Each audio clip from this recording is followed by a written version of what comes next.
Beneath the setting sun, the desert sands were thrown into the air as hundreds of horsemen gathered speed.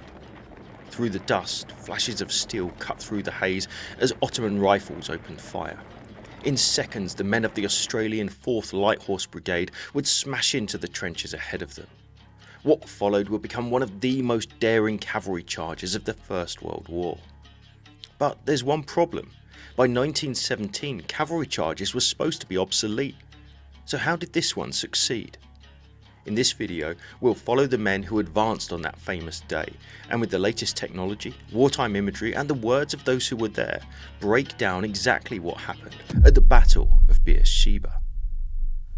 So how did men from Britain, Australia and New Zealand end up here in the Sinai Desert?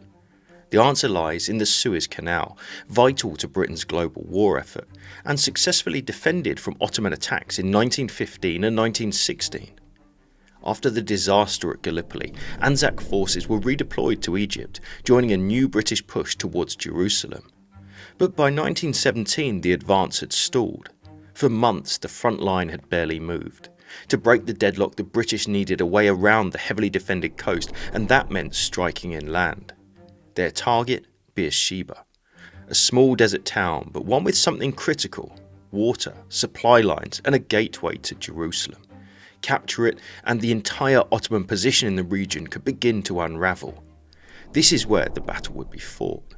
While the city might look impressive on a modern satellite map, let's just say that the Beersheba of 1917 was not. Thankfully for us, the Royal Bavarian Flying Corps flew across the Middle East, taking aerial reconnaissance photos for their Ottoman allies. Let's examine this 1925 map.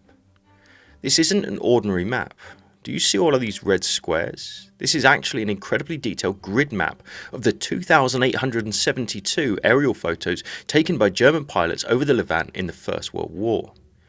Using the numbers 479 through 489 here, we can match up the numbered aerial photos in the Bavarian State Archive to find exactly the right photos of the area. Now we need to locate features on the modern satellite map which are also in the 1918 aerial photos. This is a bit tricky because of the expansion of the modern city, but look closely here. That's actually an Ottoman rail bridge built in 1916 to supply the Turkish war effort. We can use that bridge as a reference point for the aerial photos. So with the 1918 aerial photos in place, we can take a look at the Ottoman defences that would take the brunt of the legendary cavalry charge. The town itself was tiny, with a population of just 1,000. This streak of lighter coloured ground is a dried up riverbed known as a wadi in local parlance. We can see the German-built mosque with a distinctive minaret that could be seen from far away in the flat desert. Next to it was the Ottoman governor's mansion, used as the local military headquarters and which is now, over 100 years later, the Negev Museum of Art. The Turkish star and crescent dug into the sand may have been an indication of the Red Crescent Medical Service to avoid the bombing of hospitals. The Ottoman train station, built to support the war effort, was key to supplying the Ottoman defenders in desolate terrain. And further down the tracks, a flour mill was directly connected by rail, producing hard-to-come-by food supplies for the Ottoman garrison. If the ANZACs could capture the food supply and the water wells along with the train station, the entire Ottoman defensive line would become unsustainable. And what are the white dots scattered around the settlement? As we can see in pictures taken from Beersheba on the ground, these are actually tents used by both the Ottomans and the ANZACs. Looking further towards the south, we can see some Ottoman defensive positions dug into the desert. It was these fighting positions and trenches which would be the target of the cavalry charge. But just what was the Ottoman defensive plan? The Ottoman defence across the Levant was organised by German General Friedrich Kress von Kressenstein, a Nuremberg-born graduate of the Bavarian War Academy who had successfully defeated 2 previous offensives in Gaza.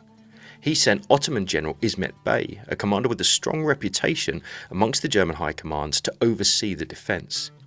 Ismet laid out defensive positions west and east of Beersheba, including the firing positions we can see here, and the characteristic zigzag trenches ahead of them.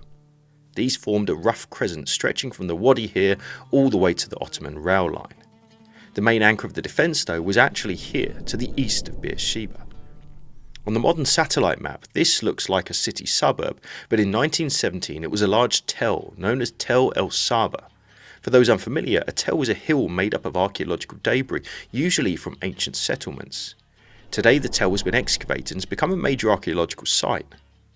Looking south from the tell, we can get a sense of the strong defensive position. From this photo, taken after the battle, looking south towards ANZAC lines, it's clear how the wadi provides a natural trench which stretches all the way to the rail bridge we looked at earlier. Looking from a distance, the commanding height of the Ottoman trenches becomes even more obvious.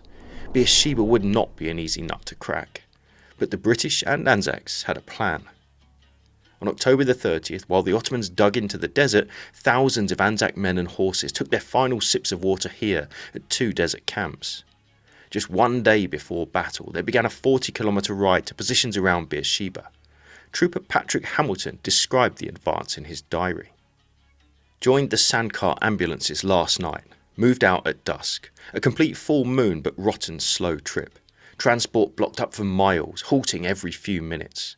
Thousands of camels in convoys. Reached Khalasa, 12 miles out, about 1 p.m. and turned in. Then stood all day to avoid being seen from the air. Boiled billy and had a good meal of curry and fried onions. Moved out at dusk and travelled all night without a rest. Pushed on fast. A rough ride. After a long nighttime trek through the desert, the ANZACs arrived on the outskirts of the city. Australian General Sir Harry Chauvel set himself up here on this hill, now known as Chauvel's Hill, from which he could see the terrain and Ottoman defences, though the glint of Chauvel's iconic Rolls-Royce staff car did attract the attention of Ottoman artillery spotters. The general, a veteran of the Boer War, understood that mobile force and artillery would be the key to unlocking the static defence. Let's look at the plan and troop positions on October the 31st, the day of the attack. British troops from the 74th and 60th Divisions were on the west side of town. Their artillery bombardment and assault on trenches to the west would draw the attention of the defenders of Beersheba, offering an opportunity for the quick-moving cavalry of the Australian Light Horse to assault to the south and southeast. The 2nd Australian Light Horse would flank far around the north, cutting off the main road to Hebron and drawing out the Ottoman cavalry, seen here, who had been stationed in the town as a mobile defence force. But to actually get into the town, the main Ottoman defensive line from the Tell to the rail bridge would have to be breached.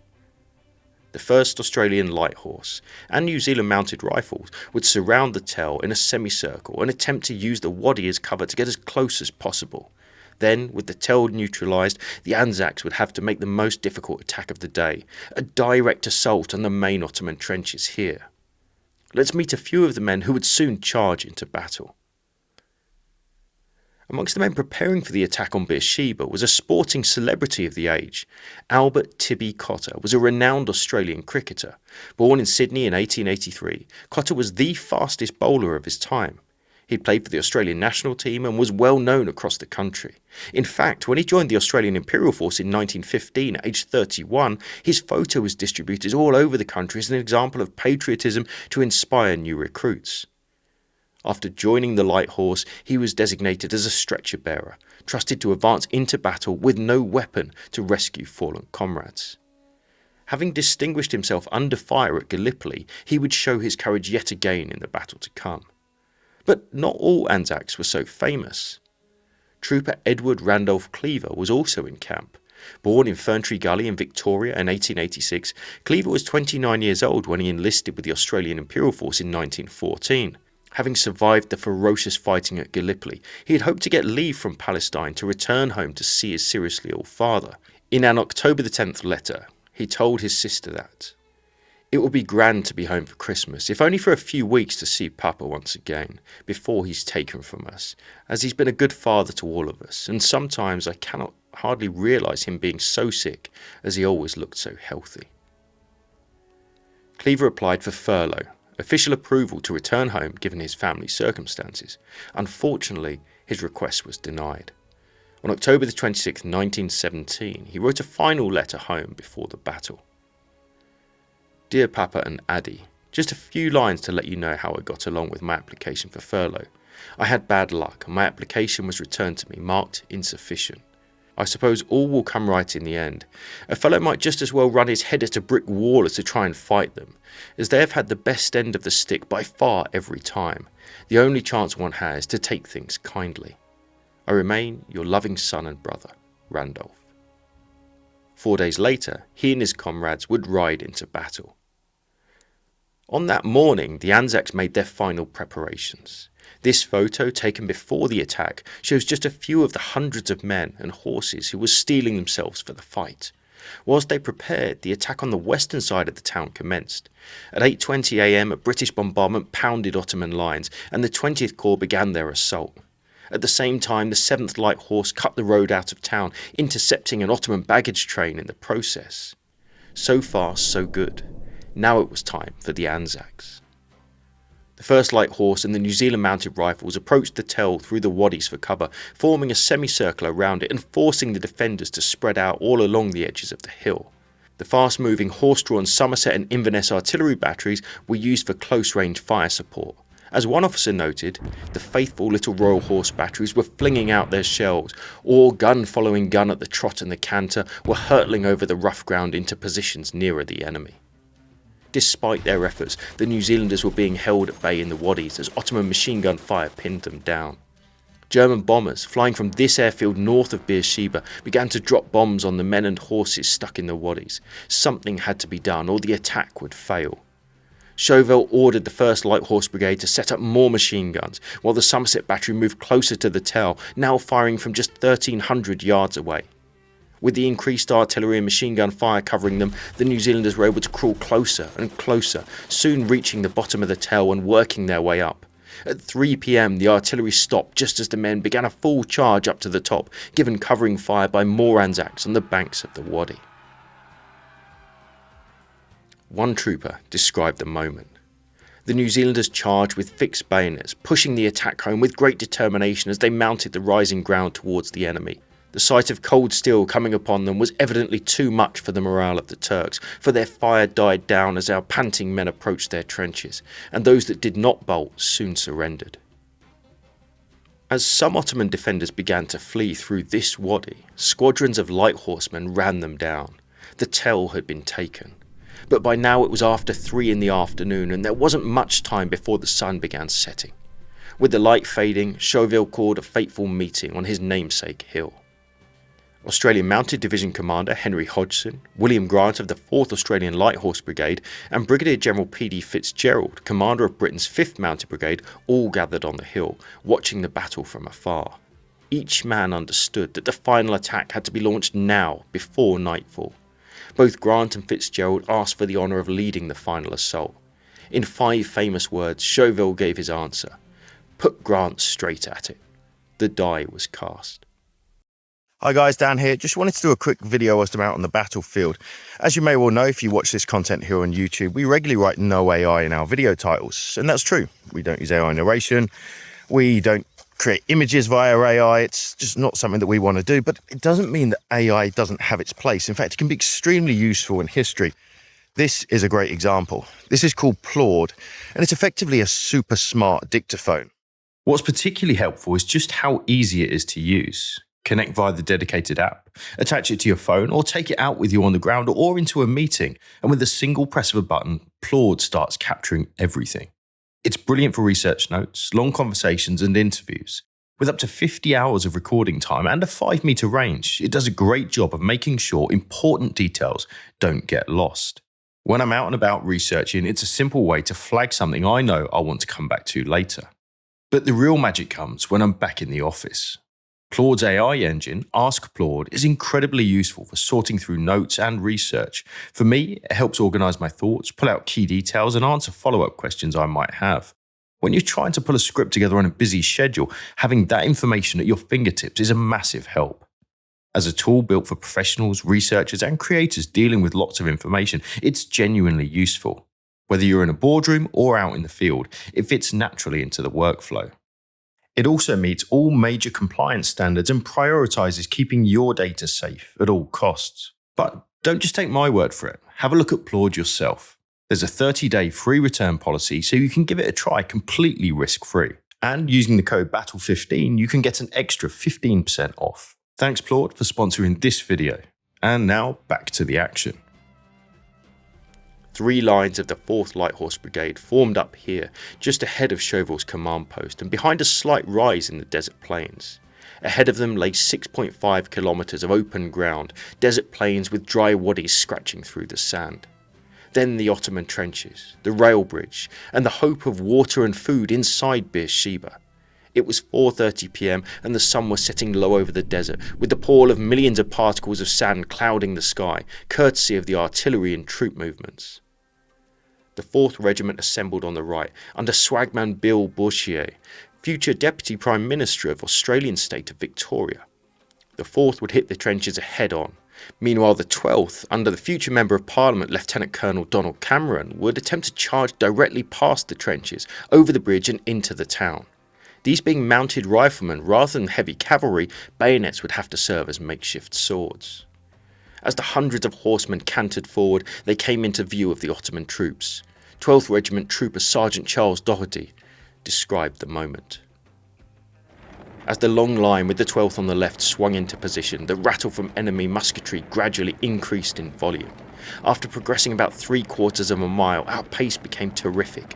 We were galloping towards a strongly held crescent-shaped redoubt of greater length than our own line.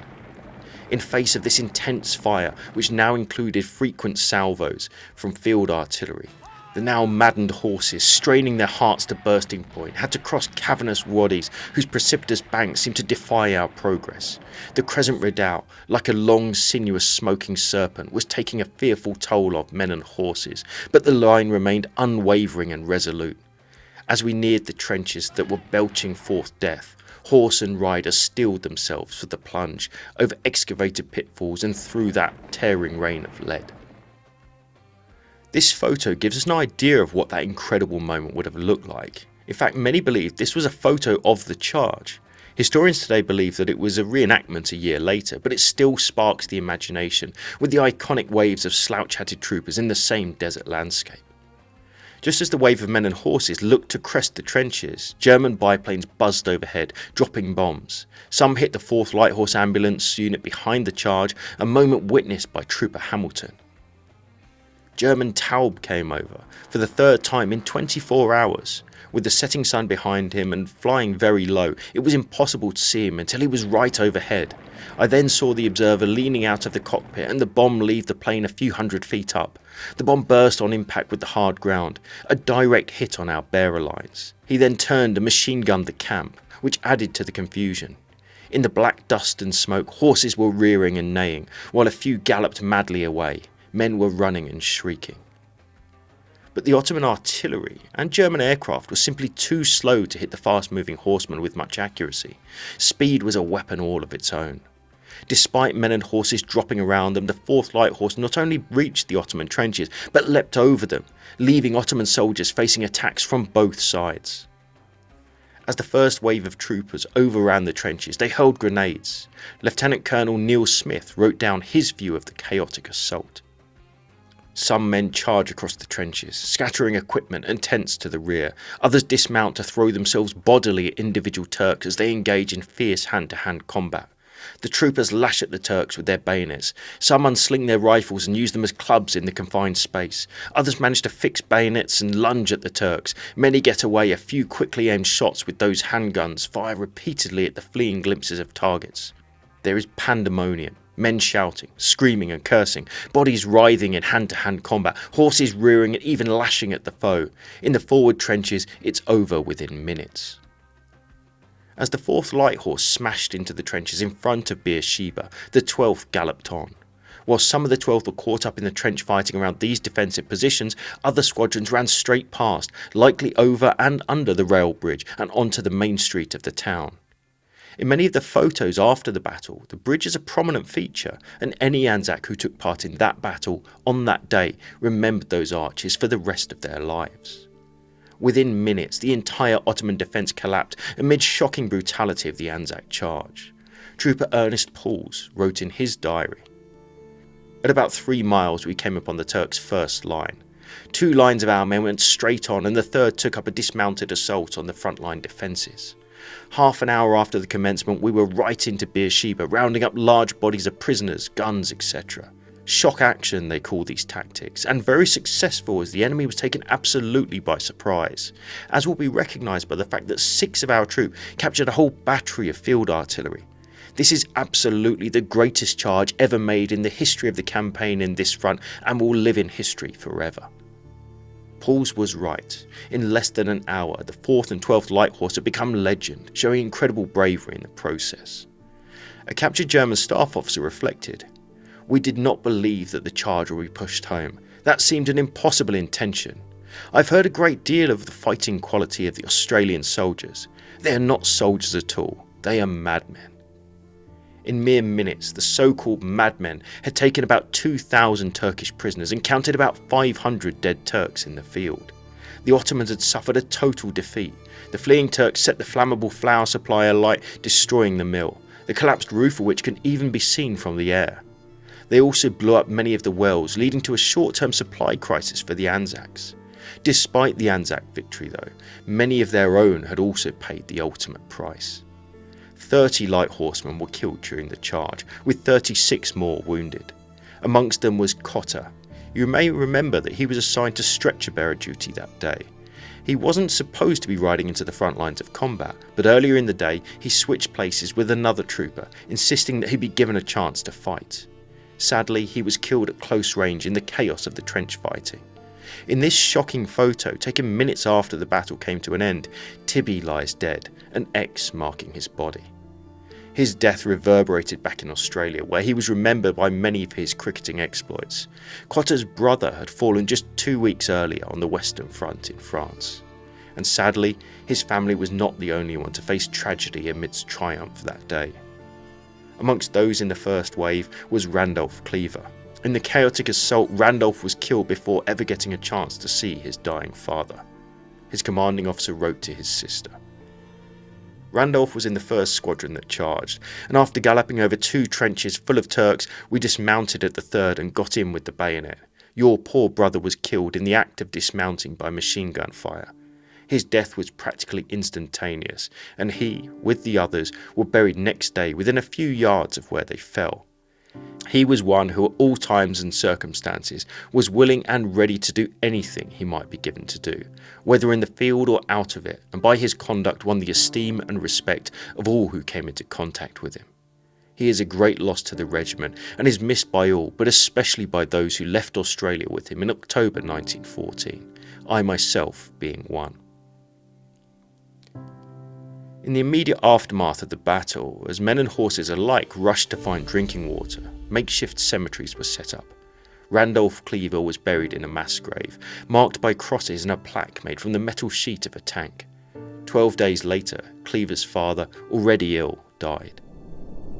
Today, both Tibby Cotter and Randolph Cleaver rest in the same cemetery, a Commonwealth War Grave cemetery here in the heart of modern Beersheba. As that city has grown, the tiny old town has been swallowed up by new buildings. The old Ottoman rail bridge, which had become so iconic, is now dwarfed by a modern high-speed train track which towers above it.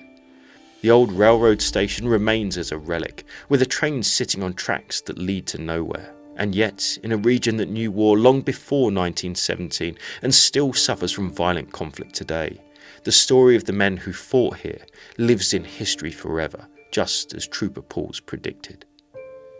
Thanks for watching. If you enjoyed this video, be sure to check out Not So Quiet on the Western Front, our dedicated First World War podcast, where each week I'm joined by my co-host Dr. Spencer Jones to explore episodes from the conflict just like this. Catch it right here on YouTube or wherever you get your podcasts. That's all this time. We'll see you again soon.